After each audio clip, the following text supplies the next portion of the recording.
Ready to go, sir? Yeah. Okay. Let the participants join our meeting. Yes.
Shall we start, sir?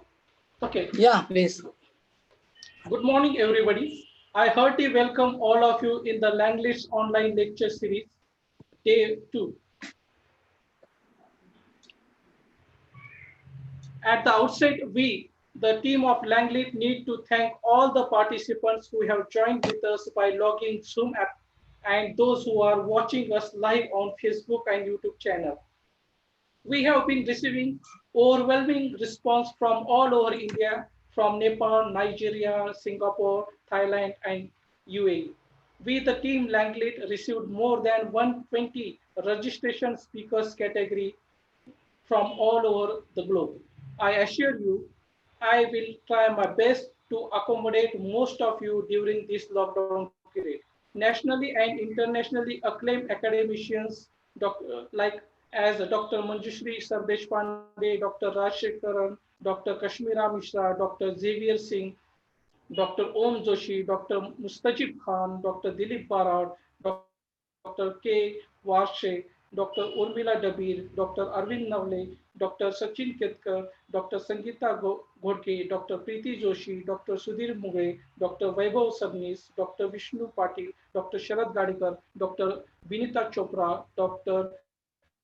Sonal Tareja, and there are many more surprises for all of us from India, Nepal, and Singapore in the forthcoming days. We are also giving a unique certificate by adding all the speakers' photos on that certificate to all the participants who are joining with us through Zoom app as well as by YouTube channel. Very soon, you will receive the registration link to get certificate. Don't forget to subscribe our YouTube channel in order to uh, uh, see further notification. Friends, today we have with us a very special guest, Dr. Amitabh Vikram Devedi. Dr. Amitabh Vikram Dwivedi is a university faculty of linguistics and heading the School of Languages and Literature at Sri Mata Vaishnavi Devi University, India. His research interests include language documentation, writing descriptive grammars, and the preservation of rare and endangered language. He has also been a coordinator for research project entitled A Comprehensive Study of Culture, Philosophy, Literature, and Language, sanctioned by ICSSR. His most recent books are A Grammar of Sarazi and Dongri and Dongri from Munich in 2019 and in 2018 respectively. As a poet, he has published numerous poems in different anthologies, journals, and magazines worldwide. Until recently, his poem Mother has been published as a prologue to Motherhood and War International Perspectives, published by Macmillan Press. May I invite Dr. Amitav Vikram Dedidi sir to deliver his talk on Introduction to Linguistics. Over to you, sir. Thank you, Dr. Prashant Mote, and I welcome all the participants who are attending this webinar, who are attending this online session. I'm glad that you are here. So, during this 1 hour session, we'll be dealing with the topic Introduction to Linguistics, and in this 1 hour, I'll try to make it as simple and as basic as possible because I know that many of you are from a literature background, and my focus will be that how linguistics will be helpful in literature. So it's like an interface of linguistics with literature, or if someone has the knowledge of linguistics, then the person can teach literature better. So this is all about, and I start my presentation with with this first slide that deals with language and linguistics. Now, one thing you notice with this word linguistics is the suffix ICS. Now, this ICS is a suffix, but it has a specific meaning. The meaning of this ICS is the scientific study of. So you find this ICS after physics. So physics is a scientific study of motion. So here we have lingua, linguist, and linguistics. So we have the scientific study of language. So this makes this word itself makes the definition clear of this discipline, linguistics, clear. If someone wants to know what is linguistics, then linguistics, yeah, hello? Can, okay, there is a problem there. Okay. Okay. Go ahead. Can you hear me now? Okay. So as I was telling you that this word linguistics with the suffix ICS has a specific meaning, and this ICS means the scientific study of. So linguistics means the scientific study of language. So when we say scientific study of language, I have not used scientific study of a language or scientific study of the language. When I say scientific study of language, that means I am talking about the general principles of language. So it's like those principles are applicable to all languages. This is basically the meaning of the word linguistics. And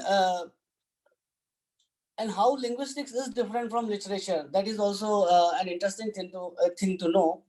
Linguistics is scientific, and something that is scientific, that is objective, that is like objectively we can study that particular field. So we can say that linguistics is not open to interpretation as this facility we have in literature. Literature is open to interpretation. So we appreciate many interpretations. We take into consideration those interpretations, but that facility is not possible in linguistics. So if you study linguistics and you deduce or you come to a conclusion with a certain aspect of language, then if I do and I study, then I will also reach to the same conclusion. So this is how a scientific study is different from arts. So linguistics is a scientific field, and though it's the part of humanities and social sciences, but still it is scientifically and an objective field that we have. Now, when it comes to language, and when we try to define what is language, then language is basically a semiotic system. When I use this term semiotic system, then this idea of semiotic system I have borrowed from the Saussure. So a semiotic system, any semiotic system, it has a signifier and a signified. So this is a model of a semiotic system.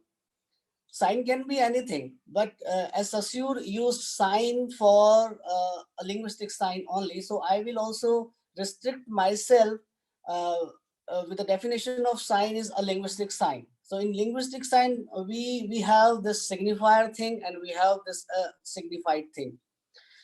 Now, what is this signifier and signified? Now, signified you can consider as a concept of anything. So similarly, you have a sound like pa is a sound as in pen. You have a sound like ba is a sound as in bat. So this sound is also imprint in your brain. So it's like the sound is also there in your brain.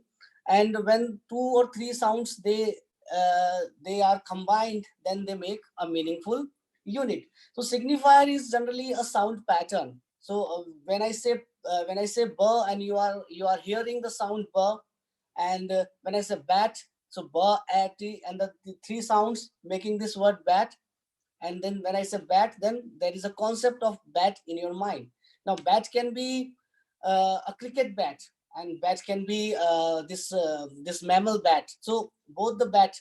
Now it depends upon the context that I'm talking about which bat, and it also depends upon the familiarity with the objects. If you are more familiar with the cricket bat, and when I say bat, then the image of the cricket bat will first come into your mind. And if you are more familiar with the bat as a mammal, then the other thing will be true. So this is basically the sign, and the sign has inherent signifier and signified. So sign as in itself, sign does not have any meaning of its own. So when signifier and signified they are there, then obviously you have this concept of a sign that you have. Now, if I move further, then I would like to tell you very briefly about this, the essence of entire Saussure's philosophy of language, and that is also in line with in line with this lecture, and in line with the linguistics as well. So what Saussure says that a language is a system of systems. So language itself is a system, and a sign is also a semiotic system, as we have discussed. But when we say a system of systems, that means we are talking about language as an umbrella term. That's the system, and there are various subsystems, like phonology is one subsystem, then morphology is another subsystem, then syntax is another subsystem. So this is basically system and subsystem. So when I say language is a system of systems, I am talking about a comprehensive system that has one main system and subordinating a different system. They are subordinating different systems. Then another thing Saussure talk about, that is language is a system of differences. Now this is quite interesting. Um, when I say that language is a system of differences, here what does it mean? It means that we understand anything, we deduce any meaning, or uh, we come to know about anything through differences. So I give you one example from linguistics, particularly from phonetics. There are two sounds like pa and ba. So pa as in pen, and okay, pan and ban. Fine. So pan and ban, ban, pan, ban. Now, as you can find that there is only one difference in these two sounds like pa and ba, and even in these two sounds there is only one difference, that pa and ba both are bilabial sounds. Pa and ba both are plosives, but the difference is like one sound is uh, voiceless, another sound is voiced. So this is the meaning of that language is a system of differences. Now the third thing that Sasius talk about, that the relationship between signifier and signifying is arbitrary. Now something that is arbitrary, this language, this entire semiotic system is arbitrary. So, and you have one sign, so you can consider one sign as one word. Even one sound is also one sign, but one word, like one word is different from another word. Even the word has the same spelling, same pronunciation, but context defines what is the meaning. So bank as a river bank in different context, and bank as a financial institution is a different bank. So this is again, but what makes bank a bank? Again, this is the question, like how did we come to know that now from now onwards this particular building or this particular thing or this particular phenomenon or this particular concept will be bank? It is conventional. That means, like, as a society we decided upon once for all that okay, from now onwards we will call this situation like this building as bank, this particular natural phenomenon like this. So likewise it is with each and every word, like a word like peace. Now peace is an abstract concept, but we all decided upon that what is peace and what is war, what is conflict and what is problem or any other thing in this world. So this is again purely conventional. And what is conventional? Conventional is something that is shared by all of us, and we have a consensus on that particular thing, that okay, from now onwards we will call, like I'm talking to you with this Zoom application. So now this Zoom application is also like it's again uh, a signified thing. So Zoom has nothing to do with the actual the zooming process, but it is an application, and we understand like what is Zoom. So the last point in this slide is this linguistic sign and other sign. As I said, like anything can be a sign, but Saussure in his general linguistics, he talks about linguistic sign. And what's the linguistic sign? That is that deals with language. So we have lots of signs, like a picture is also a sign, an idea is also a sign, but uh, Saussure restrict restricts himself to a linguistic sign. So we are also dealing with linguistic sign, and we will not move to any other sign. Though there is a comparison between Saussure's model of sign as well as the Persian model of sign. So Persian model of sign is broad, more broad than the broader than the Saussure's model. Now I move to the second slide, that is signs and levels of language. So now in language, everything is sign. So a sentence is also a sign, a word is also a sign, a sound is also a sign. So how a sign interacts with different levels of languages. So we have these different levels of languages, starting from the field of study, phonetics. Again, the suffix ICS. ICS is again scientific study of, and LOGY, logy. Logy is also the study of. So both these suffix, they have a similar meaning, ICS and LOGY, logy. Now, what is phonetics? So this phone, the meaning of phone is sound. Uh, we have this iPhone, that is a different word with different concept and different meaning altogether. But basically this phone and ICS, so we have this phonetics, so scientific study of sounds. Now interesting thing is we are not talking about any sound, we are talking about human sounds. So someone is hammering or someone is making a knock on the door, that is not the part of phonetics at all. Phonetics deals with human sounds, and human sounds, that means all the languages spoken across the globe. So that is the part of like all the sounds that are there in the languages spoken around the world. That is the scope of phonetics. So this is again a sign. This phonetics thing is also a sign. Then how phonetics is different from phonology. Now when we talk about phonology, then we are we are more specific. So phonetics is general. Phonetics is we deals with all the sounds that are available in the languages spoken across the globe, whereas phonology is specific. So I can say that the phonology of Hindi language, Hindi phonology, English phonology, uh, uh, let's say French phonology, Marathi phonology. So each language has different phonology, and accordingly there are different sound patterning. That means there are different patterns, that how sounds they combine, how they make words. So, and because of that, because of this phonology, most of the languages they sound different, because the sound patterning system is different in different languages. So this phonology is also an example of a sign. The next is morphology. And what is morphology? Morphology, it studies word formation. So word formation is starting from a root, and then how a root becomes base, and when it becomes base, then how affixes are joined to that base and making new words. We will study this thing in the future slides as well. So here the basic thing is morphology is the study of word formation, how words are formed.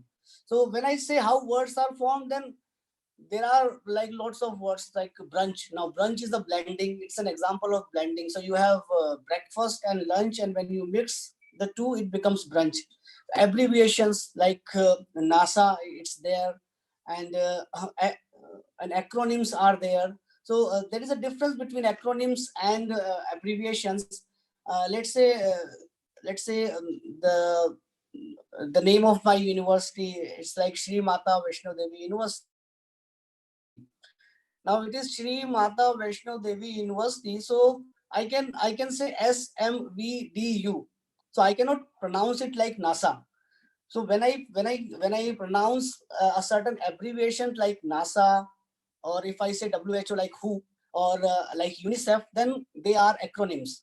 But when I say SMVDU, so I pronounce each letter, each sound separately, then it is an abbreviation. So this is basically a difference between abbreviation and acronym. That is also the part of morphology.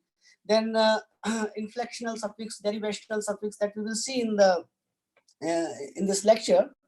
Uh, then syntax, when words they come along together, they make sentence, and that is the part of syntax. Then semantics, then that is like uh, it is the scientific study of meaning. So what is signified? So when something is signified, it becomes meaningful.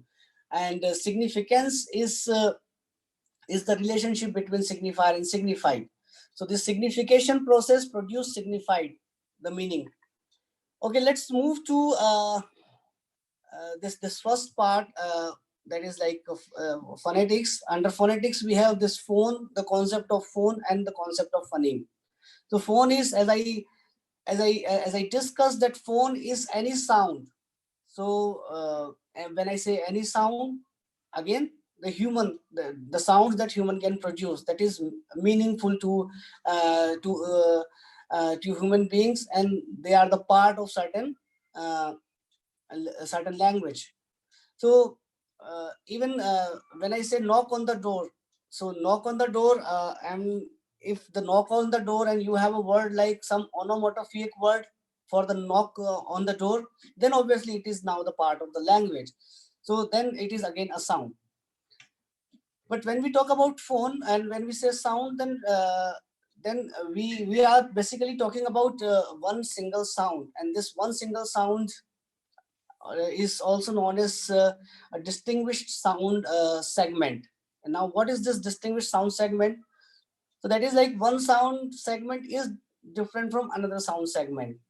I gave you this example of uh, let's say pan and ban. So pan pan is different, and ban is different. So this again, these per and ber, they are phonemes. They are phonemes because they are different sounds, and they are in contrastive. Their relationship is like contrastive distribution, like when pan and ban, and because of this one sound per and per, the meaning is different. So pan is something different. Pan is like a frying pan we have, and ban is like to banning something. So it is a contrastive distribution. But what is free variation? That is also a type of distribution that we have across languages. And when we talk about free distribution, so uh, when one sound is replaced by another sound, the meaning does not change. For example, this one sound is per and another sound is per. So per is like aspirated, and like we say pen, but if any European will speak, the person will say pen. So it's like per become per. So it's like aspirated per. But irrespective of the fact whether I say pen or whether I say pen, it doesn't make any difference. Like person will understand what I'm talking about. So this is like per and per. They are allophones, but they are in free variations with each other. So this free variation distribution or this free variation thing is generally possible with allophones. I give you another example. This la sound, la in the starting of the word, like lake. So it's like a clear la, and la in the last, like pill. So this is like a dark la. So la is not that clear. So again, like this, this is an example of a free variation. Both are allophones of the same phoneme. So as you can see in the slide, that allophone, the variant of the same phoneme. So how they are they are they are decided, like which phoneme will come where. So it's like they are conditioned by the the context of the sound. So only only like per becomes per only when it comes word initially.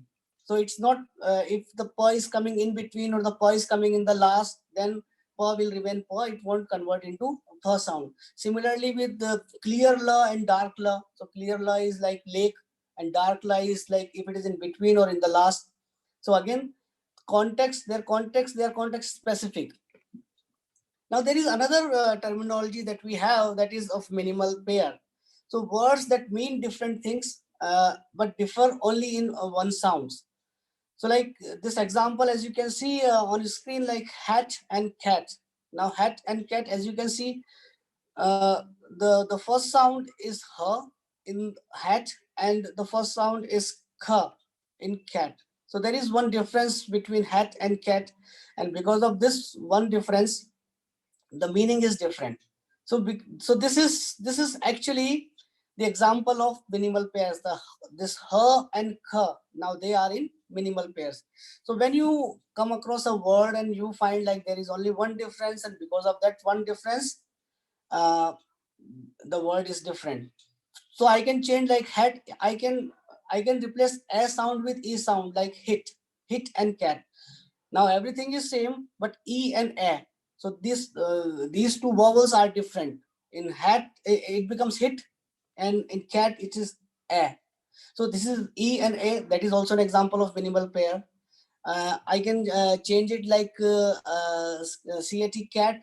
So I can replace t with p. So hat and cap. So the last phoneme. So they are in minimal pairs. So this is actually about the minimal pairs. How when there is a difference in one sound, and the meaning will change. Now in phonetics, we use a different type of script, and that particular script is known as IPA. Now that's the benefit of IPA. And what is IPA? IPA is like International Phonetic Alphabet. So this is a script. Alphabet means script. Similarly, like in English, we have this Roman script. In Hindi, we have this Devanagari script. So similarly, IPA is also a script for linguists. Now, why do we need this script? Why can't we write in Roman alphabet, or why can't we write in Hindi? Because we are not writing for ourselves, we are not writing for our people, or we are not writing for someone who knows our language. We are writing for the entire world.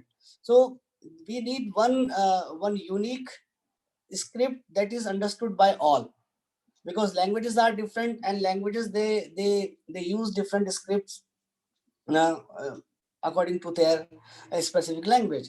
So as you can see, uh, there is one sentence. This is a phonetic transcription. So this is one sentence, and this sentence is transcribed. So two types of transcription you can find. First is this narrow transcription. So narrow transcription, where you find like it is short in size, uh, under brackets, and one is like a bit longer than the previous version. So this is the broader one. Like the lengther one is the border one, where you have various diacritics marks. So you can see like there is a mark of like this. It's a dental mark that we have, and other diacritics marks are there. So as you can see here, in the broad transcription, there is a mark like a small circle that is there in the slide. So this small circle is like the influence of one sound over other. Like ka sound is voiceless sound, and so there is an assimilation between ka and ra in the word transcription. So there is a circle. That so ra also becomes voiceless, because it's like they are coming in vicinity. They are neighboring sounds. So one sound is affecting the other sound.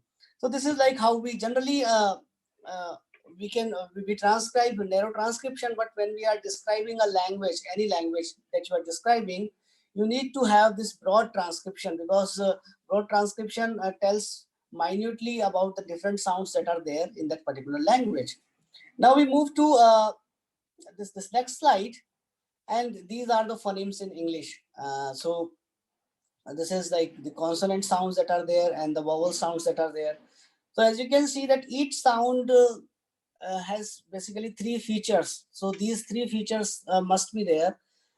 You can see that stops. The first entry is stop, and per and ba. So both per and ba are bilabial sounds, because we touch per. When we say per, then two lips are touching each other. When I say ba, then also two lips are touching each other. Both are stops, both are bilabial, but there is one difference between these two sounds, per and ba. That per is your voiceless and ba is your voice. So this is how. So for each sound, you have three term labels, because each sound has three types of entries. So this her sound, let's take this sound her, and in her sound it's written glottal. So it's a glottal sound. So glottal will become the man the place. So this is like the sound is pronounced from here. It's the glottis.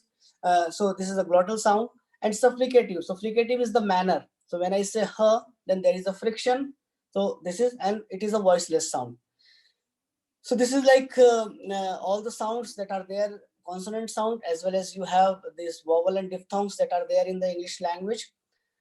So description for consonant is different, and description for vowels, because all vowels are voiced. So voiceless and voiced thing is has no meaning, because all vowels and diphthongs are voiced. So we do not have that type of entry. But vowels, there is like roof of the mouth or back of the mouth, or whether the lips are rounded or not. So let's say oo. Now when I say oo, my lips are rounded, and when I say oo, then it is like produced from the my tongue goes near the roof of the mouth when I say oo.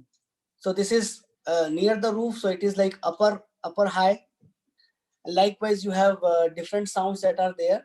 So you have only 26 26 letters in English language, but you have these 44 sounds. I'm talking about the consonant and these vowel sounds that we have. So we have 44 sounds, but we have only 26 letters. So that means like signifiers, we have 26 signifiers, but the signified is more, 44 signifieds that we have. So this one letter, and sometimes it becomes like uh, the same letter will become different sound at different place. Now, like this is individual entry. Like this is in this slide, you have this individual entry of one sound, but though they are individual entry, and as we have discussed in context with po and ba, like there is only one difference. So when the difference is very minimum, then they the particular sounds they make a set, like this is a set, and this you also find in Sanskrit or like in Hindi or many other Indian languages. This is uh, like pa, pa and pha, then ba and bha and ma. So this all ma, na, na, ya, anga, like they are coming in one. Then pa, ta, ta, cha, ka, they are coming in one row. Fine. Then this pa, pha, ba, bha, ma. So pa, pha, ba, bha, ma, they are coming in ka, kha, ga, gha, anga, cha, cha, ja, ja, ya, ta, tha, da, da, na, ta, tha, da, da, na. So this is like they are making a set. So uh, this uh, this Devanagari system and this Devanagari this alpha it is also known as alpha syllabary system, because in Devanagari system we do not require this transcription. So how the way we write, the way we pronounce, so it's like we don't need to learn the pronunciation in English. Like for every word we need to learn the pronunciation of that particular word. So sometimes it happens like we pronounce a word wrong because the pronunciation is not what we write. So that is the problem with this English system, but that is not the case with Hindi or Sanskrit or any other languages spoken in India. So this type of system is known as alpha syllabary. Now in this system, as you can see that like they are all bilabials, pa, pha, ba, bha, ma. So they are making one set. So this one set is known as natural class, attribute value structure. So they are a similar type of sound. So we put them in a natural class. So likewise, we have made this, like we have put all these sounds into a set, and they have made this natural class. So we move to a morphology, morpheme, morphology, and what is a morph. So this morpheme, the definition of a morpheme is again like minimal meaningful grammatical unit. So it's like a minimal grammatical unit that we have, that is known as morpheme. So root is also a morpheme. You have a word like boy. So boy is like one morpheme, and when I say boys, then this separate s that attaches, that is a different morpheme. So it's a grammatical, like grammatically meaningful. If I say this s, then in isolation s has no meaning as such. So in boys it is the z sound, it becomes z sound. So in isolation z sound is no meaning, but here since it's the morpheme, so it is meaningful. And what is its function?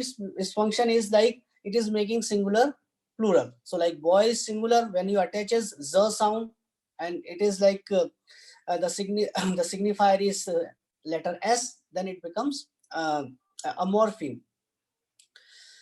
So affix has like you can have a prefix, like in unhappy, un is a prefix, affix, but category when we categorize it, it becomes prefix. When I say boys, then the s sound is uh, s sound is let's say like it's an affix, but it's a suffix.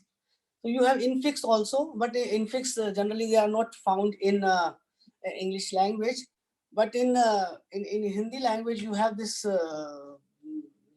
in infix section as well. For example, like in causative verbs, I say like padhna and padhana and padhwana. So wa I have included in between padhna, padhana, padhwana. So padhwana is like I'm just like I'm making someone to make you study. So that is like wa is an infix, so it has like different meaning. So causatives, they are the examples of infix in Hindi language particularly. Now, words, we have simple words and we have complex words as well. The difference between simple and complex word is like, if a word has one morpheme, it's a simple word. And if it has more than one morpheme, then it is a complex word.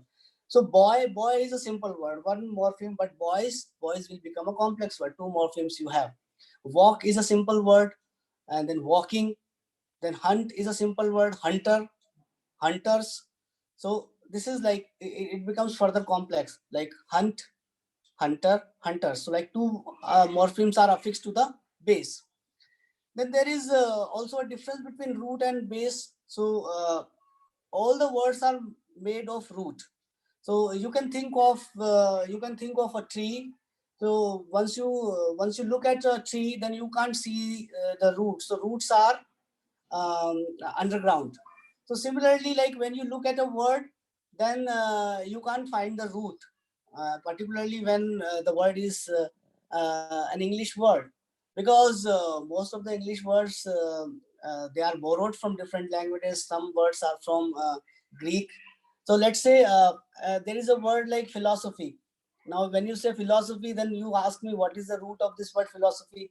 Now there are two roots of this word, like philos means love, and Sophia, like wisdom. So love of wisdom is philosophy. So now but this philos and Sophia both are Greek roots. So because basically English is a Germanic language. So majority of the words that you find in this language are of Germanic origin. Like 60% words are of Germanic origin, but you will find lots of borrowed words from Latin, Greek, French, Indian languages as well. So that's why it becomes quite difficult to find out the root. uh, but the words, like if I say boys, then you know like boy is the root. So the difference between root and base is like, you can't attach anything to the root. So when you attach this letter S to root, then it becomes base. So it's like roots are also bases, but bases uh, are not root. So this is a minute difference. For example, hunters. So you have hunt, HUNT, hunt. This is the root. Then ER and S. So it's like ER and S, both affix, they are attaching to the base hunt. But when you attach letter S to hunter, then hunter will become the base. So letter S attaching to hunter, hunter becomes the base. But if you attach letter S to hunter, then hunter will become the base. So this is a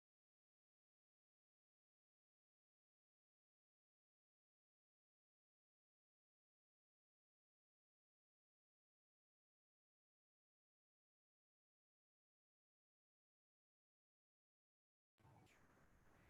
Hello,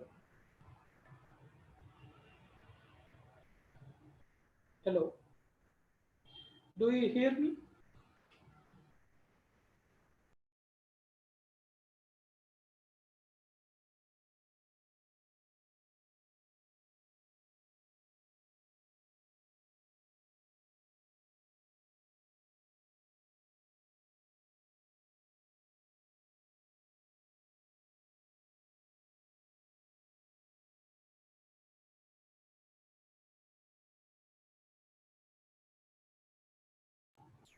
I think there is a technical problem with Dr. Amitabh Dwivedi's side. Hope so he will join us very soon.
Atul,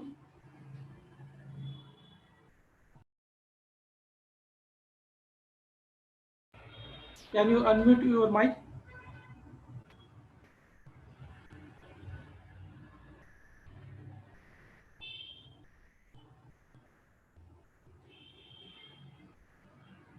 Hello, yes, I think there is a technical problem with Dr. yes. Yeah, I Amitabh think Dwivedi's side. There yeah. is a Could range we problem. ask could we ask him to reconnect? Okay.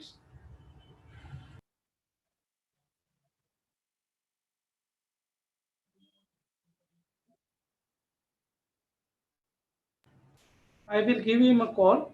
Till Yes. then, you can share one joke with the participants. All right. So thank you very much. Good morning, everyone. I'm here as a gap filler, and we have been enjoying the session. Today's session has been on introduction to linguistics. And when it comes to linguistics, the scientific study of language, there are many subsystems that we need to take. Can you hear me? Yes, yes, we can hear you now, sir. We request you Yeah. to continue with your session. Yes, Okay. yes. Yeah. Some like it happened. Like I'm really sorry for that. Fine. Uh, We can understand, sir. You stay far yeah. away at Yeah. Sri So Mata Vaishnavi Devi's place. Mm. Okay, okay. it's far away, and like particularly we are also like we have here only 2G connection that we have. Yes, yes. Not So an issue, sir. Go ahead. okay. So as I was But I you was need to wind up your talk within 10 minutes, sir, now. yeah. So I just finished this my talk. I think this fine. So as I was discussing about like we have this imagine thing I was talking about. So like when there is no change in the category. For example, like when I say imagine, there is zero more here. We imagine in this sentence. But when I say imagines, then like it is an example of this present tense. Imagined, it's the past. So basically, only the tense is tense is changing, but uh, not the meaning. So this is an example of inflection we have. So like he is imagining again, like we are not changing the meaning, but when we say imagination, then the grammatical category is also changing. Like this imagination is a noun, but imagine or imagined, imagining, it's the verb. So this when you have a change, when you have a change from verb to noun, and the meaning is also changed, because what is imagining is not imagination. So this is an example of derivation. So this generally when we talk about this word formation processes, generally these two are chiefly used, like inflection and this derivation. Now, inflection is quite popular in Indo-Aryan languages. We have this entire case marker is an example of inflection. So we have this change, like you have the word happy, and happy becomes unhappy. Now you say like happy is also adjective, but unhappy is also an adjective. So here the category is not changing. Like happy, unhappy, the grammatical category is adjective, but the meaning is changing. So happy is something what is not unhappy.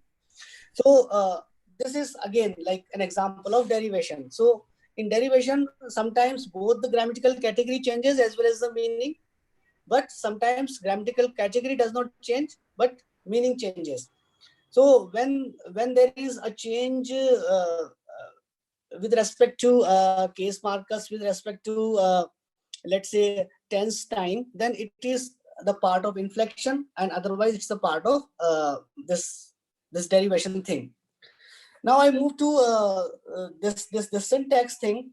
Now when these words, now we have these words through this morphological processes, and when these words they combine together, then that is the study of syntax.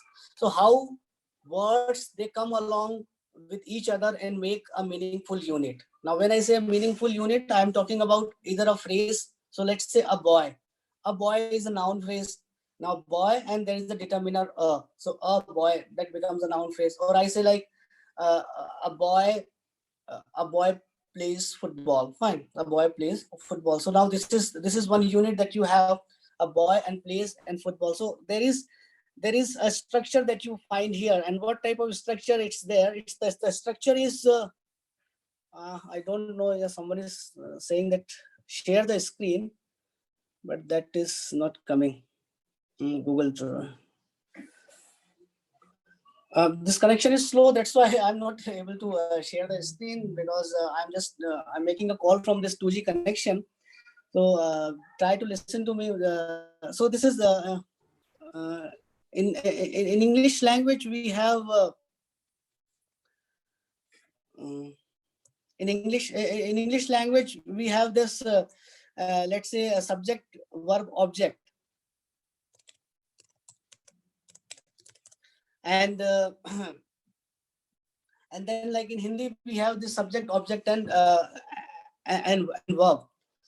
uh, Dr. Prashant, if you have this PPT slide, you can share from your side, because I'm not able to share it from here. I will try my best to share it. Yeah. So, so this is like the syntax basically about the word order. We need to take care of the word order. In certain languages, word order is fixed. Like in English, word order is fixed. So it's like if I say John loves Mary, so it's like John loves Mary. This word order is fixed. You can't say Mary loves John. So then the meaning will be different. Or if you can't say like Mary John loves or John Mary loves, the meaning will be like it will be ungrammatical. So when we talk about this grammaticality, then there is one sentence by Noam Chomsky, that colorless green ideas sleep furiously. Now it's a peculiar sentence, quite famous, and that's why I picked it up. When I say colorless green ideas sleep furiously, now it is a grammatical sentence. It is a grammatical sentence because colorless is it's your adjective. This is your modifier. Then green is your adjective and ideas. So it's like very colorless green ideas, and then sleep and furiously. So there is an agreement between subject and verb, and furiously is your adverb, and adverb generally they modify the verb. So it's like perfectly fine. But if when I ask you what is the meaning of this sentence, colorless green ideas sleep furiously, then you will be quite confused and amazed. Like, okay, what type of meaning? Because ideas generally, the ideas, they don't sleep. As a human beings, we sleep, and even if we sleep peacefully. We won't sleep furiously. And then something is colorless, can't be green. So again, a contradiction here we have. So it's not meaningful. It is grammatical, but it is not meaningful. So you need to take care of the thing that certain sentences can be grammatical, but they are not meaningful. So you need to take care of both grammaticality as well as the acceptability, whether that particular construction is acceptable or not. So in a language, if I pass certain thing, then it should be grammatical as well as acceptable. So this is a peculiar very peculiar example that focuses on both the aspect of grammaticality as well as the acceptability. So in syntax, uh, we study this thing, and like the word order is the basic thing. Then how the words come together and make a meaningful unit. So phrases, clauses, fine. Generally, in generative syntax, particularly, I'm talking about this Chomskyan model. We stop at a sentence level. So like we don't move from a sentence to discourse. So if you want to study discourse, then we need to study pragmatics. So discourse is the part of pragmatics. So generally in syntax, and particularly generative syntax, generative grammar, we stop at sentence level. Now the last is semantics. Semantics, again, this ICS thing is there. So it's again a scientific study, and scientific study of meaning. So what is signified? So you have signifier and signified, and when they combine each other, it becomes a sign. So sign becomes a meaningful unit. And how that becomes a meaningful unit when there is an interpreter. So like sign is like somewhere something in isolation, but it becomes meaningful. Any object, any idea, any natural phenomenon, it becomes meaningful when there is an interpreter. So we human beings are interpreter. We give meaning to that particular thing, and whatever we give meaning, it is not meaning giving process in isolation, but meaning giving process in particular context. As I gave you an example of bank. So it's like a river bank, or it's a financial institution.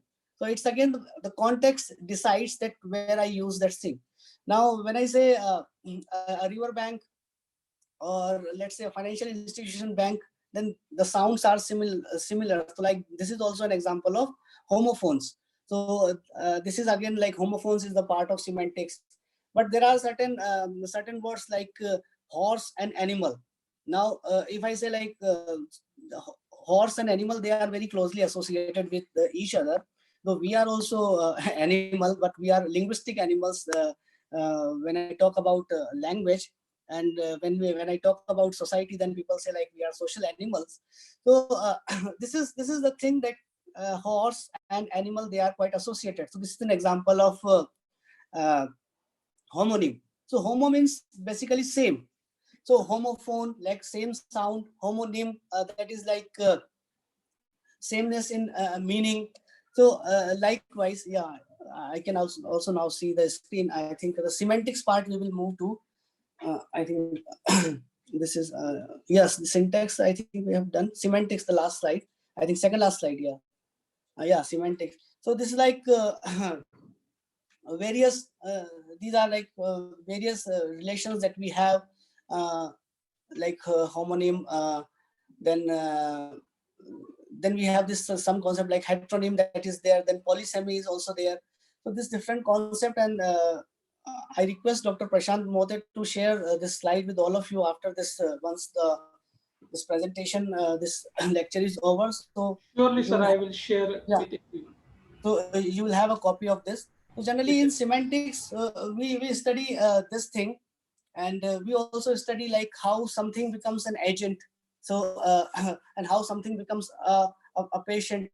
So when I say John loves Mary, so like someone who is the initiator of an action. So like John is the initiator because John loves Mary, and Mary is in the receiving end. So now the Mary is the patient. So this patient here is not like someone who is sick or someone who is ill, but here the role of this argument. So when we say argument in semantics, we are generally talking about noun phrases. Noun phrase can be a noun. Noun phrase can be a pronoun also. So that becomes the argument.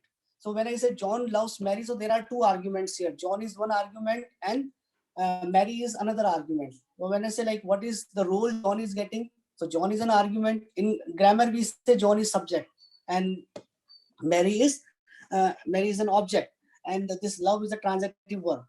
So, but the role, the thematic role, so it's like agent and patient. So when I say like I feel sick today, so when I say I feel sick, so feeling is again an experience. So I becomes now experiencer here.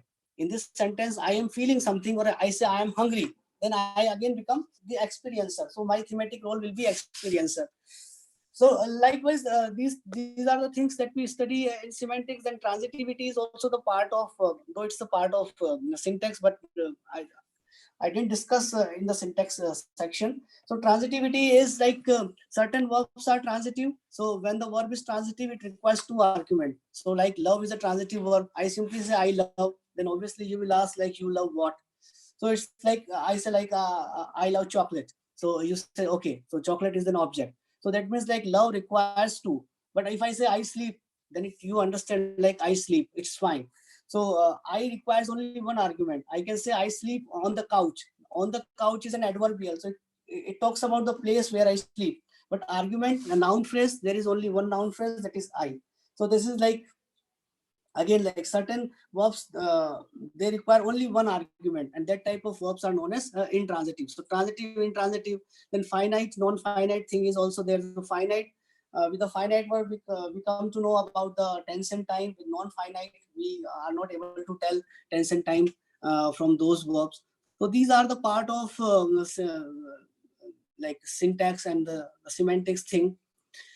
So I think I stop here. Time is also. Yes, So sir. if you have, yeah, if you have any questions, so thank you for listening to me. First of all, I thank you all the participants who have patiently listened to my talk. Now, if you have any doubt or any question, please ask me. First of all, sir, thank you very much for your informative speech. You clearly define what is phoneme, phonology, morpheme, morphology, syntax, and semantics. Beyond this topic, sir, I Yes. would like to know how do you preserve rare and endangered languages in South Asia? Okay. This language preservation generally someone who is a field linguist, they generally work on language documentation and preserving the language. Now, someone is asking, could you please give a few latest vocabulary on COVID? Okay, so this is like once you need to find out whether the language is a language or a dialect, that is also important. So there are certain tests we have that qualifies like certain dialects are languages, because it depends upon mutual intelligibility. So like if you have a mutual intelligibility of like 50%, more than 50%, then you can say like both are dialects of each other. But when you say like mutual intelligibility is less than 50%, then you say like these two are different languages. So there is a possibility like 200 years back, both the dialects were the part of the same language, but gradually they became so different because of the change in the sound over time. So first you need to decide one particular language, one particular dialect, that I need to work on that. Then basically you need to work on phonology, morphology, and syntax. So you need to first of all collect the words, all the words that are not all the words, but like 2,000, 5,000 words. You need to find out the phonology. Then you need to tell how the morphological processes are there, because in different languages different morphological processes are there, and how the words combine and make. So this is how we preserve a language. So it's not like an armchair approach that you sit here comfortably in your study room and you are just writing about the language. You need to go to the field. You need to collect the data from the participants who are the native speakers. And if you are it is always beneficial, then you go for a bilingual. So sometimes like if you do not know the language, then at least the bilingual will help you to tell what means what. Otherwise it saves lots of time. Otherwise, like there are also procedures when you don't know a language or you don't have a bilingual, then also you just show the object to that person, the natural phenomena, or you just do it in action. So this is how we do and we preserve language. Yes, Dr. Prashant. Sir, there is one question by Sanket. Yeah. Sir, how to create awareness and curiosity about linguistics among the students? uh, the basic thing is like you need to tell like how it is beneficial. For example, like if the student is of literature, English literature, so you need to tell how linguistic will be beneficial in teaching English literature. So when you are teaching poetry, so you take use of phonetics. Like many people, they teach meter in poetry. They teach iambic, dactylic, or trochee or anapist. These type of meters they teach. So if they know phonetics better, then they have a better explanation that why or how to find out the meter. So they need not to learn that okay, this poetry has this meter, this poetry has this meter. So it is not like one-to-one relation. Once you read the poetry, then automatically you can find out which meter the poem has. So this is one thing you are dealing with. Then obviously the semantics field, like semantic is, as I said, like what is signified. So it deals with the signification. So it deals with, like if you have the knowledge of the Sassurian theory is actually a pure philosophy of language. And most of the novels, what you do generally, you simply interpret those novels. So if you have the knowledge of the philosophy of language, if you have the knowledge of how things are signified, how things are becoming meaningful to us, then then instead of simply paraphrasing what is there in the novel, you can have a better argument and better representation. That you can use techniques of ellipsis as well, like certain things are not said, certain things are omitted, but they are also meaningful. So how they are making meaningful, so and how the syntax is giving more meaning to that particular structure. So these, if you know these minute things, then you can add something extra to your argument, to your paper, to your research. That is my point. Sir, you can see in the chat box, there is one question by Jyoti Yeah, Singh. Sir, yeah. what are your suggestions to learn linguistics easily or steps to go ahead? uh, how to study linguistics easily, that is the Yes, yes, question. yes, yes. uh, so this is like, since as I said, like linguistics is a practical field. So if you simply read a book and you are not internalizing that particular concept, then you will forget. So it's like you need to internalize that particular thing. If it is a sound, there is an example like pen and ben, as I gave you previously. Now, if you simply read like pan and ban and point bar in minimal pairs, then it is a theory. But you need to think of what per sound and what bar sound that are there in my languages, and how they are creating minimal pairs. So you need to internalize that particular thing. Once you read a concept, you need to think of how that particular concept is functional, how that concept is there in my language. So if you go through that process, then linguistics will become very easy, a very fun loving subject, that I want to say.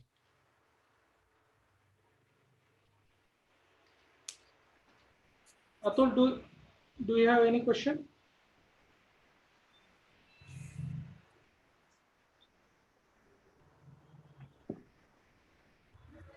No, no question from me. Thank you. Okay, sir. Thank you very much for your enlightening speech, and thank you very much to all the participants who have actively participated in this lecture series. We will uh, rejoin again at 1 p.m. Thank you. okay, thank you, Dr. Mohoday, and Thank thank you all the participants for your time you. and listening to me. Thank you. Thank you. Sir.